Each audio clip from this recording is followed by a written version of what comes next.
Bamwe mu bahanga mu buvuzi bw'amatungo bagaragaza ko hirya no hino mu maturagiro usanga imishwi ikingirwa mu buryo budatuma igira ubudahangarwa bw'igihe kirekire, ibintu bikoma mu nkokora iterambere ry'ubworozi bw'inkoko. Janvier Twambazimana akorana n'ikigo cy'ubworozi bw'inkoko Abusor, naho Uzayisenga Marita akorana n'ituragiro Easy Hatch ryo mu karere ka Musanze. Ni ukuvuga ngo nibakingira ku ituragiro, umushwi ukava ku ituragiro ukingiye ukajya ku mworozi, hari inkingo zimwe na zimwe ashobora kuzagabanya gukingira mu gihe yoroye.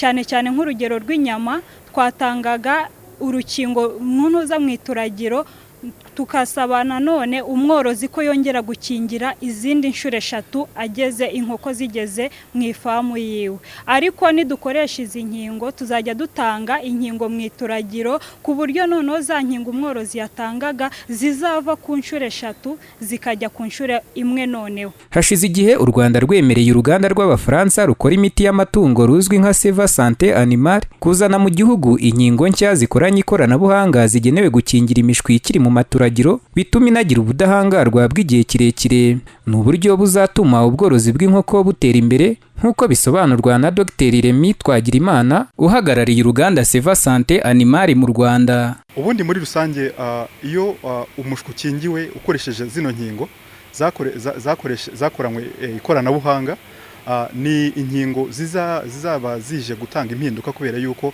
ni urukingo rukoranywe rushobora guterwa inkoko ikarumarana ubuzima bwabo bwose. Ni inkingo zibanda cyane cyane ku ndwara 3 arizo ndwara zikunze kuboneka, harimo muraramo, ubushita ndetse n'indwara ya gumboro.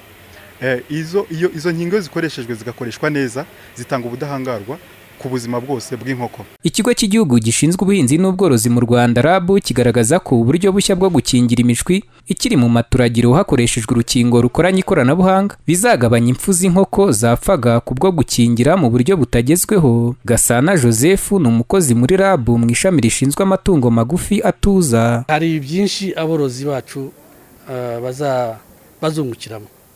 Icyambere, inkingo twari dusanzwe dukoresha ni inkingo baguraga ugasanga iramusaba gutanga amafaranga menshi, kuko urwo rukingo yenda barutanga kuri dozi y'inkoko 1000. Icyo ni icyambere kubyerekanye n'igiciro.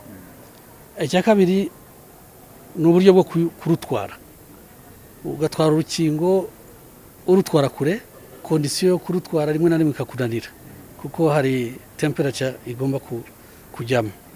Wageraho ugomba kuruvangira ugasanga rwataye agaciro. Tuvuge noneho unarugejejeho aho ujya kuruvangira ugasanga hari ikibazo cy'amazi. Abaturage bacu bafite ikibazo cy'amazi.